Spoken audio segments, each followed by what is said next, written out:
Vinod Agnihotri sir, पिछली बार के गठबंधन में अगर आप देखें असम में एआईयूडीएफ कांग्रेस के साथ थी, फायदा भी हुआ, एआईयूडीएफ को अच्छी खासी सीटें भी मिली। इस बार क्या हुआ कि दोनों में दरार हुई, दोनों अलग अलग हो गए। अजमल साहब ने फोन किया ओवैसी साहब को, आ जाओ, उनके मन से उन्होंने, क्या वोट कटेगा तो फायदा किसको होगा? देखिए, एआईयूडीएफ जो है असम की राजनीति में एक ध्रुवीकरण का एक मुद्दा रहा है हमेशा। हाँ। और तरुण गोगोई और हेमंता विश्व शर्मा के बीच में जब वो कांग्रेस में थे तो ये एक बड़ा विवाद का विषय था। उस वक्त तरुण गोगोई की जो छवि थी वो प्रो हिंदू थी और हेमंता विश्व शर्मा जो है प्रो मुस्लिम माने जाते थे कांग्रेस के भीतर। अगर आप आसाम की राजनीति उस दौर के, आज स्थिति उलट गई है। बिल्कुल याद है। और एयूडीएफ को लेकर के तरुण गोगोई कभी सहज नहीं रहते थे उसके साथ समझौते को लेकर के। पिछली बार हुआ, उसका नुकसान भी कांग्रेस को उठाना पड़ा, क्योंकि सीधे सीधे पोलराइजेशन की पॉलिटिक्स बीजेपी वहाँ सफल हो जाती थी।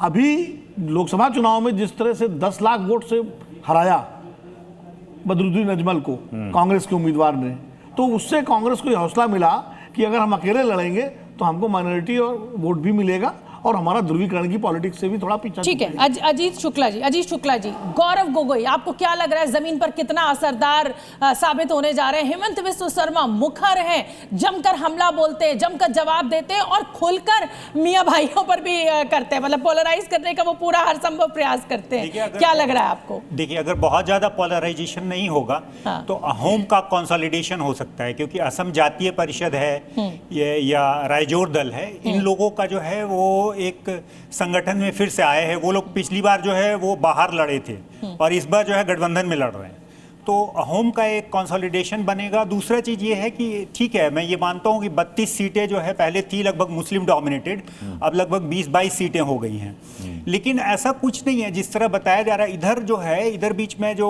लगातार पत्रकारों से बातचीत कर रहा हूँ या जो मेरे पास इंफॉर्मेशंस है, उसमें कुछ बदलाव के संकेत मिल रहे हैं। तो जिस तरह से पहले था कि स्वीप हो रहे थे हेमंता, उस तरह की स्थितियां नहीं है और आज देखना होगा आज की वोटिंग में कि क्या होता है। जी हर्षवर्धन सर, ये मियां भाई का मुद्दा चुनाव में खूब गरमाया और खास तौर पर असम के मुख्यमंत्री के बयान के बाद। लेकिन वो कहते हैं कि मेरे खिलाफ गलत नैरेटिव चलाया जाता है।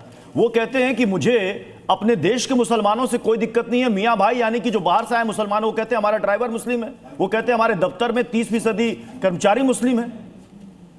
नहीं, अब ये हेमंत विश्व शर्मा किसको भ्रम में डालने का प्रयास कर रहे हैं? जो भारतीय जनता पार्टी के सोशल मीडिया हैंडल से एक मुसलमान को गोली मारते दिखाया गया, उसके बाद भी किसी को भ्रम बचा रहेगा क्या?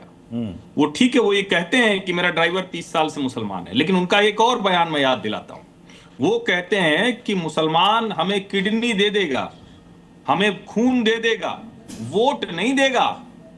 हेमंत विश्व शर्मा पूरी तरह से हिंदू वोट बैंक की राजनीति कर रहे हैं, पूर्ण ध्रुवीकरण पर काम कर रहे हैं। इसमें कोई हिब्बत है ही नहीं। कई चीजें उनके काम में बहुत ठीक भी दिखती है, जब वो कहते हैं कि मुस्लिम बच्चियां हैं कम उम्र की, उनकी शादी नहीं होने देंगे या इस तरह के, लेकिन कई जगह वो बहुत अतिरेकी दिखते हैं। और कई बार वो ये भी लगता है ना कि जब आप इतना अतिरेकी होते हैं तो क्या हर वक्त वो लाभ देता है? निश्चित तौर पर आज की तारीख में असम में कहीं कोई दिक्कत नहीं दिख रही है और उसकी बड़ी वजह यह है गौरव गोगोई नेता के तौर पर फेल रहे हैं। तरुण गोगोई का दशांश भी उनके अंदर नहीं है। ये जो लोग जानते, ठीक विनोद जी ने याद दिलाया, तरुण गोगोई वो प्रो हिंदू राजनीति करते थे और उस वक्त बदरुद्दीन अजमल दूसरे खेमे में थे। आज कमाल की बात यह है कि गौरव गोगोई जिस तरह की बात करते हैं, जरा उनको सुनिए तो लगता है कि उनको यही नहीं पता कि असम की कौन सी राजनीति करते हैं। और अभी जो अहोम संप्रदाय की बात हुई, पहली बार हुआ लचित बरफुकन के नाम पर, गोपीनाथ बोरदोलोई के नाम पर, श्रीमंत शंकर देव के नाम पर असम की सरकार ने जितने कार्यक्रम किए और जो असम में जो कार्यक्रम चलाए वो पहले किसी सरकार ने नहीं किए थे। ठीक है, हर्षवर्धन जी आपके पास आएंगे, लेकिन इस समय मतदान क्योंकि चल रहा है और ये लोकतंत्र का उत्सव है जो जोर शोर से इस समय असम, पुदुचेरी और केरल के लोग मना रहे हैं, तो ब्रह्म प्रकाश जल्दी से खूबसूरत तस्वीरें लोकतंत्र के उत्सव की दिखाइए और लोगों से भी बात करने की कोशिश कीजिए। क्या उत्साह आप जमीन पर देख रहे हैं? बिल्कुल बिल्कुल, देखिए एक अलग हटके तस्वीर हम आपको आज दिखा रहे हैं। चुनाव आयोग ने वोटर के लिहाज से क्या क्या अरेंजमेंट किए हैं, खासतौर से जो महिला वोटर हैं जिनके छोटे बच्चे हैं उनके लिए क्या क्या अरेंजमेंट किए हैं। तो एक क्रैश सेंटर है, महिलाओं को यहाँ लगाया गया है इस जगह पर। आप देखिए कि इस जगह पर खिलौने भी हैं और क्या क्या अरेंजमेंट इस जगह किए गए हैं बच्चों के लिए।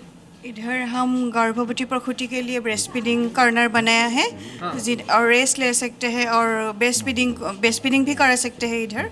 और सोशल वेलफेयर डिपार्टमेंट से अरेंज किया है ये। क्या बच्चों को यहाँ पर खेलने का इंतजाम भी? हाँ, बच्चों के खेलने के लिए यहाँ पर अरेंजमेंट किया गया है। खाली रूम रहने से बच्चे यहाँ पर रह नहीं सकते, लेकिन हम लोग ने बच्चे के मनोरंजन के लिए हम लोग ने विभिन्न प्रकार के एक्टिविटी कोड़ा लगाया है जैसे कि बच्चे अट्रैक्टिव हो सकते हैं। शोभना, ये तस्वीर एक है और छोटे बच्चे जैसे इतने बच्चे भी आते हैं तो देखिए इनको केयर के लिए ये लोग संभालती हैं। और एक अंदर भी रूम बनाया है, ब्रेस्ट फीडिंग का रूम है अंदर में। देखिए इधर भी रूम बनाया गया है, महिलाओं को बच्चों को दूध पिलाना है तो एक अंदर भी रूम बनाया गया। तो कुल मिला के इलेक्शन कर सकते हैं। बिल्कुल और इधर बिल्कुल breastfeeding ब्रह्म प्रकाश करा भी मैं सकते आपके हैं और पास rest भी करा आऊंगी।